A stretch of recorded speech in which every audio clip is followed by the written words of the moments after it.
Salut les amis, le Barça a accueilli aujourd'hui Arsenal pour un match amical, pour un friendly game.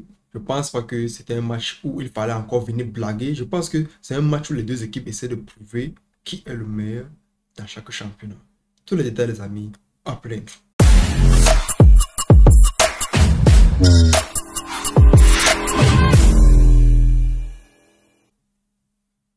Le match commence d'abord avec une introduction un peu du Barça. Pourquoi? Parce que c'est le Barça quand même. C'est quand même le grand Barça.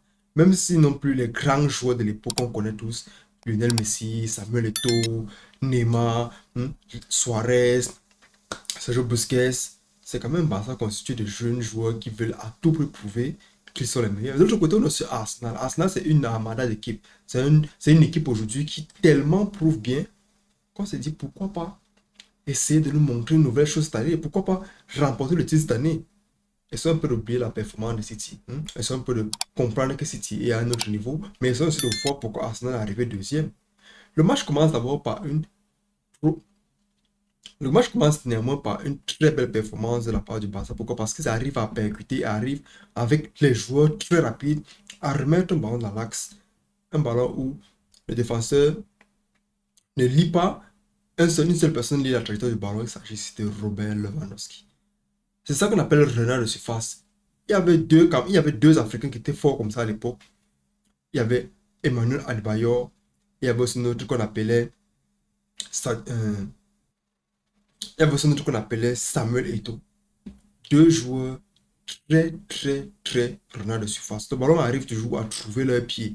Je ne sais pas si c'est qu'ils ont mis les mains sur ça, mais quoi qu'il en soit, c'était ce qui s'est passé.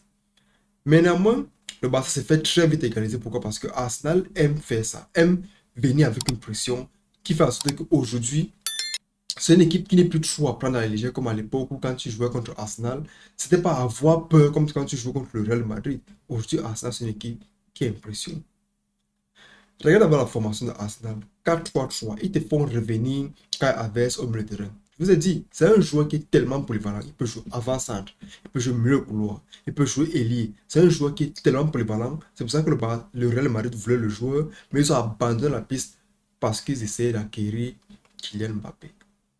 Néanmoins, aujourd'hui, il rentre au milieu de terrain, il performe bien, il met encore son deuxième but depuis la pré-saison. Ça veut dire que c'est un très gros coup pour Arsenal. On fait commencer Thomas Partey au milieu de terrain. Pourquoi? Parce que malgré l'arrivée de Declan Rice, les amis, on essaie de voir quel est le joueur qui aura cette place de titulaire. Declan Rice est un très bon joueur. Il est arrivé avec un montant exorbitant, le plus grand de l'histoire, surtout pour un joueur anglais. Mais il s'agit ici de Thomas Partey. Thomas Partey était l'un des joueurs qui s'imposait à Atlético Madrid. Aujourd'hui, il s'impose toujours à Arsenal. La preuve, lors de la première partie de la saison l'année passée, il était indiscutable. Néanmoins, aujourd'hui, Thomas Partey performe très bien, Declan Rice est au banc. En avant-centre, il y a un joueur que tout le monde en parle aujourd'hui, il s'agit de Bukayo Saka. Un joueur très dangereux. C'est un joueur qui, quand tu le vois là-bas, tu as d'abord peur. Tu te demandes si son teint. Très dangereux. Mignon et aussi qui a un pied gauche magique. Il passe sur le côté gauche. Quand il veut partir, tu peux aller lui remettre sur le côté droit. Donc tu vas danser la macarena avec lui. C'est un joueur qui n'est pas là pour s'amuser. La preuve, Arsenal compte beaucoup sur lui. C'est aujourd'hui lui qui tire les pénaltys, même si c'est qui rate les pénaltys aujourd'hui. Mais de l'autre côté, aujourd'hui, on a un joueur que moi, je n'avais jamais vu. Je savais qu'il était là, mais c'est un joueur que quand Martinelli était là, il performait tellement mal qu'il n'était pas souvent celui-là que le coach aimait le voir dans débuter le match. Je ne vais pas laisser de tout ça. Aujourd'hui, il met les buts que moi, je ne comprends pas. Très belle performance. C'est pour ça qu'on dit souvent qu'il y a les joueurs qui même performent bien en match amical, dans les grands matchs, le met, il est inexistant. Pardon, j'espère que ce n'est pas comme ça que tu joues. Revenons un peu au côté du Barça. Pourquoi? Parce que le Barça aujourd'hui accueille l'un des meilleurs milieux actuellement au monde. Il s'agit ici de Gundogan. Malgré que c'est un joueur qui va un peu vers la finition de sa carrière, c'est quand même un joueur qui a cette expérience-là. Quand j'avais City, il pouvait connaître. Avec Kevin De Bruyne, il servait Erling Haaland comme un gros bébé. Donc aujourd'hui, il joue avec les joueurs qui percutent un Dembélé sur le couloir. On a en avant-centre un Lewandowski. De l'autre côté, on a aussi un Rafinha. Donc il a l'espace pour envoyer les passes qu'il faut. Barça vient avec sa formation naturelle fétiche 4-3-3. La première mi-temps s'est finie par un 2-2. Les deux équipes essaient de s'arranger, essaient de se respecter.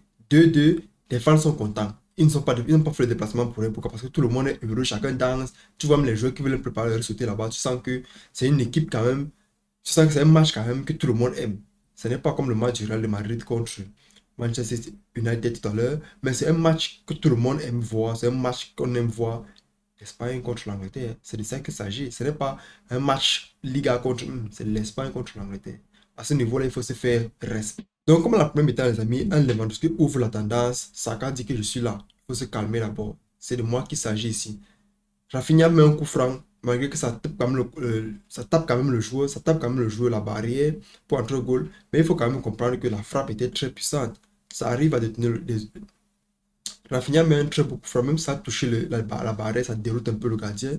Un but, c'est un but. Avant d'aller en mi-temps, avant d'aller à la mi-temps, tu as Carbes qui réalise avec un très beau but venu de nulle part. Pourquoi? Parce que c'est un but qui entre dans le camouflage, renard de surface. Il ne faut pas l'oublier. C'est en deuxième mi-temps maintenant qu'il faut essayer de gagner le match. On remplace les joueurs.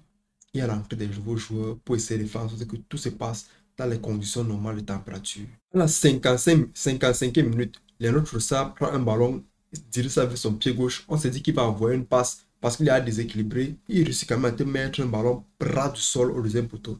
Le gardien dit waouh. Le gars, si Trossard, c'est quel trait de trousseau ça? On ne connaît pas ce qu'est le trousseau, mais il faut respecter le but 3-2. Arsenal est content, ils sont en train de jubiler. On continue. Trossard encore lui, c'est-à-dire il n'est pas fatigué. La rentrée c'est bientôt, donc on va commencer à vendre les trousseaux. Il dit que c'est le moment de vendre les trousseaux et c'est le moment de mettre son nom en avant. Il manque encore notre but. 4-2. Les fans du Barça commencent à regarder si le riz va cuire ou bien il s'agit d'un match où il faut encore dire bon, c'est un match amical, il faut le laisser. Néanmoins, ce n'est pas ce qui se passe. Pourquoi? Parce que tu as les joueurs comme Ferran Torres qui remplace Ousmane Dembélé. Ousmane Dembélé aujourd'hui, performance est un peu très biaisée. Pourquoi? Parce que ce n'est pas un joueur qui a l'habitude de jouer comme ça. C'est un joueur qui a un peu l'habitude de prendre les matchs au sérieux. Surtout quand c'est des grands matchs. Quand c'est les matchs amicaux, ne mettez pas Dembélé. Non, ne le mettez pas. Quand c'est des matchs sérieux, quand c'est des matchs sérieux, les sérieux. Quand ce sont pas les matchs sérieux, il fait comme si sa chambre. C'est-à-dire, il fait le désordre partout. Quand ce ne sont pas les matchs sérieux avec Dembélé, ne le mettez pas.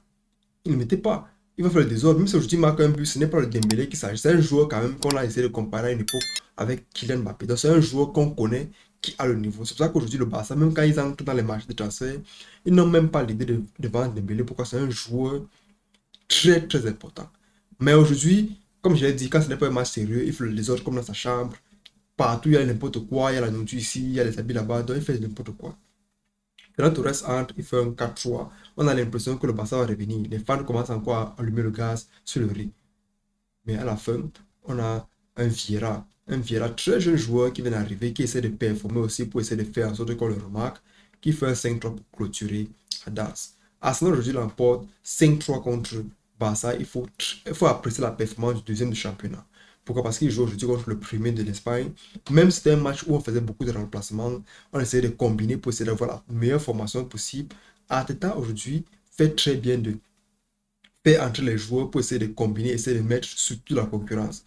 Pourquoi? Parce qu'aujourd'hui, Trossard joue sur le côté de Martinelli. Martinelli entre en deuxième mi-temps, mais Trossard réussit toujours à montrer qu'il peut très bien jouer. Donc les amis, c'était un très beau match aujourd'hui. Les friendly games, on a hâte de voir à quel niveau se situe le niveau des joueurs pour commencer le championnat. C'est tout pour cette vidéo les amis. N'oubliez pas de liker, commenter et partager. On se revoit la prochaine fois. La paix sur vous. Prenez soin de vous. N'oubliez pas de vous abonner les amis. Ça fait vraiment aider la chaîne. On se voit la prochaine fois. La paix sur vous. Ciao, ciao.